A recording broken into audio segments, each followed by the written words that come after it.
кітапты жабыңдар. Кітапта не көрдіңдер? Аяла? Кімді көрдің? Кітапта не бар? Қандай жануарлар көрдің? Атын айтамыз. Қане, кітапта не көрдік?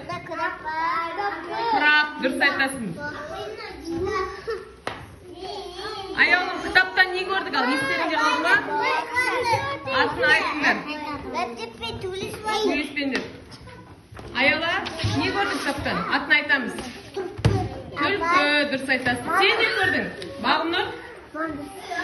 Тышқан, сосын? Мысық, дұрыс айтасың. Аруна, кітапта не көрдің? Не көрдің сен, Дәулет? Балта, дұрыс айтасың. Не көрдің? Динозавр, дұрыс айтасың. Хамза, сен не көрдің кітаптан? Кітапты ашып қарадың ғой. Қандай жануар көрдің?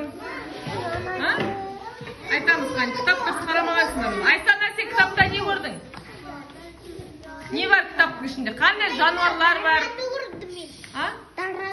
Дара, дұрыс айтасыңдар. Мынандай емес, ішін ашып айтыңдар. Ішінде не бар? Ойнамаймыз кітаппен. Апай тағы дара. Айта, сен не көрдің? Не ол? Қандай жануар? Доңыз.